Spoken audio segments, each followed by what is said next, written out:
Bismillahirrahmanirrahim. Assalamualaikum warahmatullahi wabarakatuh. Pertama-tama mari kita panjatkan puja dan puji syukur atas kehadirat Allah Subhanahu wa taala, karena pada kesempatan ini kita masih diberikan rahmat, keberkahan serta nikmat yang tiada henti-hentinya. Dan tak lupa pula kita kirimkan salawat serta salam kepada baginda Rasulullah SAW, karena dengan beliaulah yang telah membawa kita dari alam kegelapan menuju alam yang terang benderang seperti yang kita rasakan saat ini. Oke, baik. Perkenalkan, nama saya Mawar Kelana, Prodi Manajemen Pendidikan Islam, Institut Agama Islam Al-Mawaddah Warahmah. Oke, pada kesempatan ini saya akan menjelaskan pembahasan, yaitu jenis kata dalam bahasa Indonesia. Jenis kata dalam bahasa Indonesia di sini saya akan membahas ada 4, yaitu nomina atau kata benda yang pertama, nomina atau kata benda yang kedua, kata kerja atau verba yang ketiga, adjektiva atau kata sifat, yang terakhir adverbia atau kata keterangan. Oke, yang pertama kata benda atau nomina. Kata benda atau nomina merupakan kata dari semua nama benda dan segala sesuatu yang dibendakan. Saya ulangi, kata nomina atau kata benda merupakan kata dari semua nama benda dan segala sesuatu yang dibendakan. Misalnya kayak pulpen, meja, kursi, tas, penghapus, misalnya rumah, bola, begitu. Terus berdasarkan wujudnya, kata benda ini dibedakan menjadi 2. Yang pertama kata benda konkret, dan yang kedua kata benda abstrak. Kata benda konkret merupakan kata yang dapat ditangkap oleh panca indera. Saya ulangi, kata benda konkret merupakan kata benda yang dapat ditangkap oleh panca indera. Misalnya kayak tanah, misalnya rumah, batu, begitu. Terus yang kedua kata abstrak, kata benda abstrak. Kata benda abstrak merupakan kata yang tidak dapat ditangkap oleh panca indera. Jadi kebalikannya dari kata benda konkret, ya. Jadi kata benda abstrak ini merupakan kata benda yang tidak dapat ditangkap oleh atau tidak dapat dirasakan oleh panca indera. Misalnya seperti kekuatan, misalnya kehinaan, keagungan, begitu. Oke. Jadi yang perlu kita ketahui, ciri dari kata benda ini merupakan ciri dari kata benda adalah semua kata yang dapat diperluas atau diterangkan dengan ditambahkan kata yang tambah kata sifat. Misalnya seperti rumah itu rumah yang sangat besar, misalnya batu yang keras, begitu. Oke, baik. Terus yang kedua kata kerja atau verba. Kata kerja atau verba merupakan kata-kata yang menyatakan suatu perbuatan atau tindakan, proses, gerak, keadaan atau terjadinya sesuatu.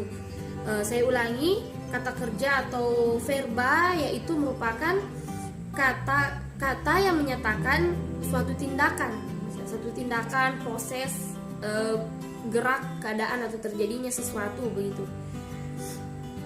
Misalnya contohnya itu misalnya berlari,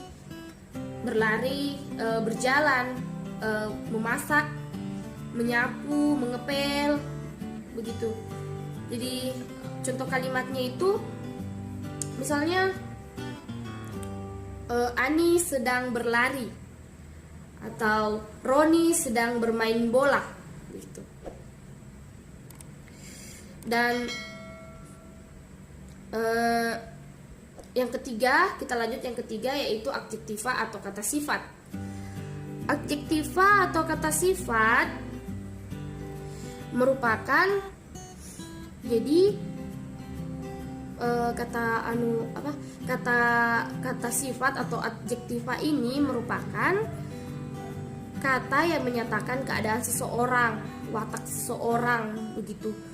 Misalnya kayak contoh katanya itu, contoh kata dari kata adjektiva atau kata sifat yaitu misalnya cantik, gemuk misalnya, terus besar, tinggi, buruk, malas, rajin misalnya.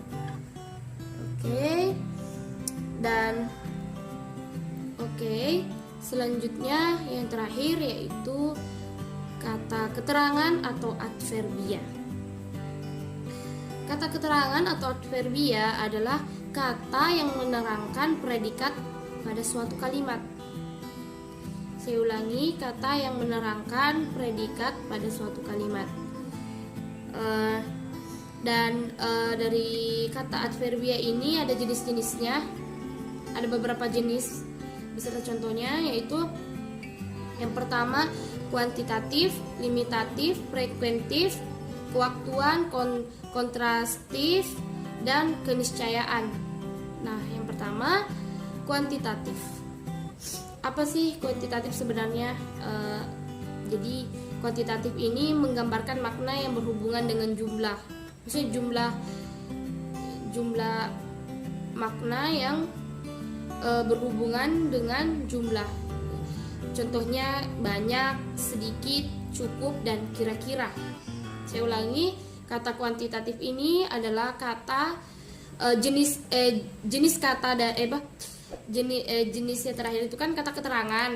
Nah, dari kata keterangan ini terbagi lagi ada jenis-jenisnya. Yaitu jenis yang pertama itu ya diketahui kuantitatif. Jenis kuantitatif ini adalah jenis yang berhubungan dengan makna yang berhubungan dengan jumlah. Misalnya banyak, kata sedikit, cukup, kata kira-kira begitu. Dan yang kedua, kata adverbia limitatif. Nah, kata limitatif ini adalah makna yang menggambarkan yang berhubungan dengan pembatasan. Makna yang berhubungan dengan pembatasan, misalnya hanya, kata saja, dan sekedar begitu. Terus yang ketiga, kata frekuentif. Jenis yang ketiga yaitu frekuentif, yaitu menggambarkan makna yang berhubungan dengan tingkat keseringan terjadinya sesuatu. Misalnya contoh katanya itu selalu, sering, jarang, dan kadang-kadang. Oke, baik, saya ulangi. Jenis yang ketiga yaitu frekuentif adalah kata yang menerangkan atau menggambarkan makna yang berhubungan dengan tingkat keseringan terjadinya sesuatu. Contoh katanya itu misalnya sering, jarang, selalu, kadang-kadang gitu. Terus selanjutnya kewaktuan. Jenis yang keempat ini adalah kewaktuan, yaitu menggambarkan makna yang berhubungan dengan waktu terjadinya sesuatu peristiwa. Menggambarkan makna yang berhubungan dengan terjadinya suatu peristiwa. Misalnya contoh katanya itu baru, segera gitu. Selanjutnya kata jenis yang selanjutnya itu kata adverbia kontrastif. Kata adverbia kontrastif ini merupakan kata yang menggambarkan pertentangan makna atau hal yang dinyatakan sebelumnya. Contoh katanya itu misalkan kata malahan, justru, bahkan begitu. Jadi contohnya itu misalkan kata bahkan, malahan, kata justru. Oke, kita melangkah ke jenis yang terakhir, yaitu jenis keniscayaan. Jenis yang terakhir ini merupakan menggambarkan makna yang berhubungan dengan kepastian terjadinya suatu peristiwa. Menggambarkan makna yang berhubungan dengan kepastian terjadinya peristiwa. Misalnya contoh katanya itu misalnya pasti, kata tentu, begitu. Oke, baik. Pada kesempatan ini saya mohon maaf jika ada kesalahan. Saya mohon maaf jika ada kekurangan kata, kesalahan kata. Saya mohon maaf. Dalam kesempatan ini saya akhiri dengan ucapan wallahu muwaffiq ila aqwamit thoriq.